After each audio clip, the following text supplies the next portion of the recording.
Assalamualaikum warahmatullahi wabarakatuh. Perkenalkan, kami dari kelompok Tapak Suci Putra Muhammadiyah akan mempresentasikan hasil tugas kelompok matkul kemuhammadiyahan yang beranggotakan 1. Niswatul Jannah B100 200 294, Farhan Budi Rosadi B100 200 296, Bio Ardana Listiandita B100 200 297, Devi Mustikawati B100 200 299, Intan Kusuma Maharani B100 200 301, Marcelia Puspitasari B100 200 302, yang mempunyai 4 pembahasan. Yang pertama, Tapak Suci Putra Muhammadiyah. 2. Majelis Pustaka dan Informasi. 3. Majelis Hukum dan HAM. 4. Lembaga Pengembangan Cabang dan Ranting. Yang pertama, 1. Tapak Suci Putra Muhammadiyah. Sekitar tahun 1925 sampai dengan 1951 di Kampung Kauman banyak sekali berkembang aliran pencak silat yang berbau ajaran Islam maupun yang menyimpang dari ajaran Islam. Bermula dari desakan anak murid perguruan Kasedu kepada Pendekar Mohbari Irjad agar dapat didirikan satu perguruan yang menggabungkan semua perguruan yang sejalur. Dengan dasar pengertian bahwa kekuatan dapat disatukan dan tidak akan ada yang sejalur. Dengan dasar pengerti bahwa kekuatan dapat disatukan dan tidak akan ada lagi lahirnya perguruan dari aliran yang sama. Pendekar Mohbari Irjad dapat menerima kenyataan itu setelah melalui berulang kali saserahan. Kemudian restu diberikan dengan pengertian atau perguruan nanti adalah kelanjutan dari perguruan di Kauman yang didirikan sejak tahun 1925 dan berkedudukan di Kauman. Dengan dibentuk 2 tim, yang pertama tim organisasi diketuai oleh Irfan Najam.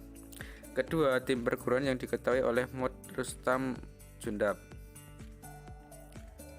Kemudian pada tanggal 1 Juli 1963 dilakukan pertemuan pendekar. Pembahasan organisasi tidak mengalami banyak kesulitan.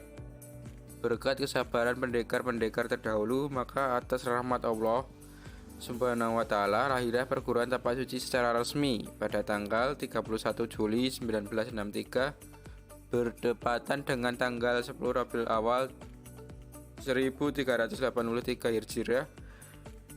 Kelahiran perguruan Tapak Suci ditandai dengan sebuah pertemuan terbuka yang dihadiri segenap tokoh-tokoh persilatan dari masyarakat umum yang bertempat di Gedung Pesantren Aisyah Kauman, Yogyakarta. Dalam sidang Tanwir Muhammadiyah pada tanggal 28 Juli sampai dengan 1 Agustus 1967, Tapak Suci ditetapkan sebagai organisasi otonom Muhammadiyah.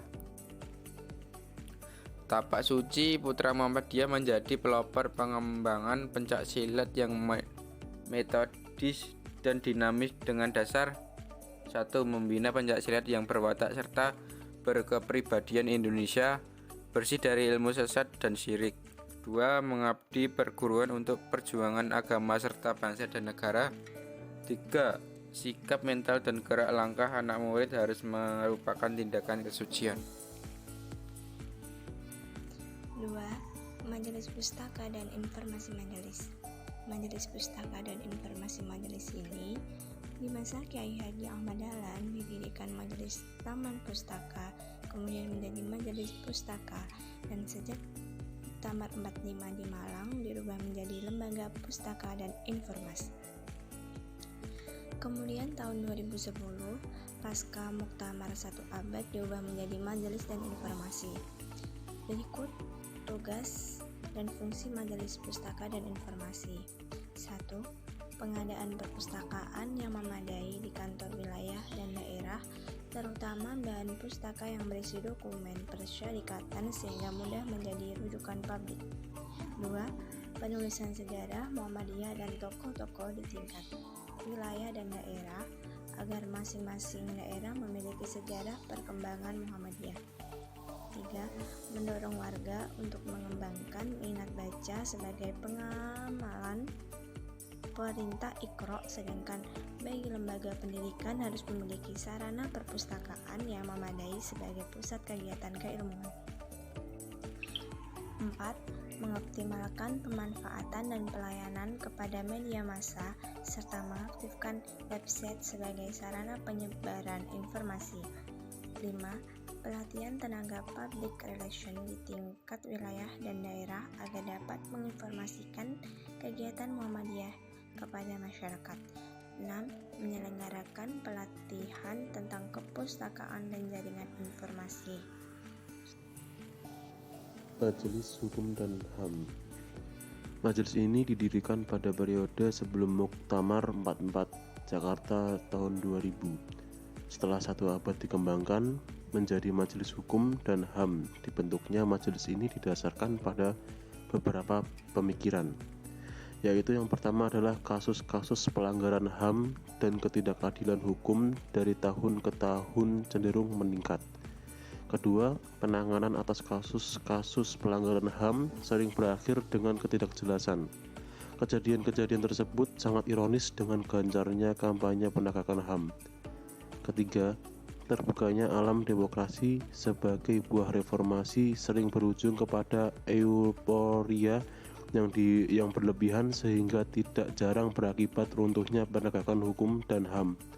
Keempat adalah rendahnya kesadaran hukum yang dimiliki masyarakat. 5. Terjadinya krisis kepercayaan masyarakat terhadap aparat penegak hukum.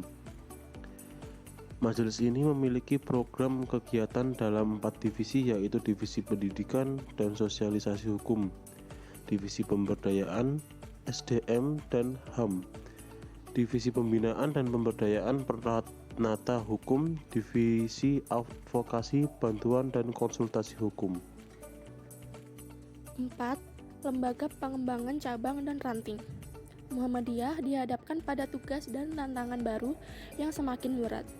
Juga kemunculan banyak organisasi Islam baru yang mengharuskan Muhammadiyah memperbarui strategi dakwah dan perjuangannya.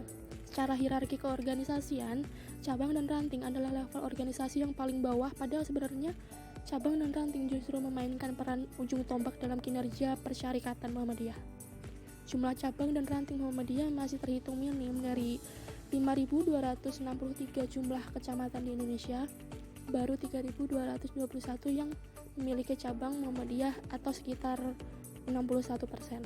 Sementara di tingkat ranting kondisinya lebih parah karena baru ada 8.107 ranting Muhammadiyah dari 62.806 atau hanya 12%. Visi dari lembaga pengembangan cabang dan ranting yaitu terciptanya kondisi dan perkembangan cabang dan ranting yang lebih luas, dinamis, kemajuan sesuai dengan prinsip dan cita-cita gerakan Muhammadiyah menuju terwujudnya masyarakat Islam yang sebenar-benarnya. Misi lembaga pengembangan cabang dan ranting. Pertama, pendataan jumlah dan kondisi cabang dan ranting di seluruh Indonesia. Ada 3 aspek yang dipetakan, yaitu kategori cabang dan ranting aktif, hidup, vakum, lalu lokasi cabang dan ranting perkotaan, perdesaan, dan pedalaman, lalu ada problem lingkungan yang dihadapi cabang dan ranting. Kedua, pemekaran dan pembentukan cabang dan ranting yang baru dengan target terbentuknya sebanyak 70% dari jumlah kecamatan di Indonesia. Tugas dan fungsi lembaga pengembangan cabang dan ranting. Pertama, mengaktifkan kembali ranting-ranting yang mati. Kedua, mengefektifkan fungsi ranting sebagai pimpinan yang membina anggotanya.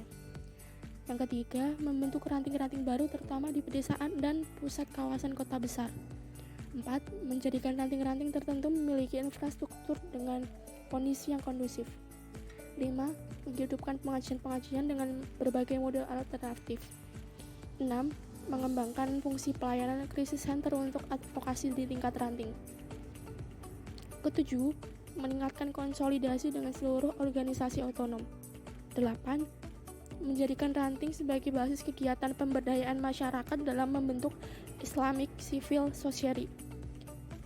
Yang ke-9, menyebarluaskan tuntunan hidup beragama melalui media buletin. Dan yang terakhir yaitu memanfaatkan radio komunitas sebagai media informasi silaturahmi.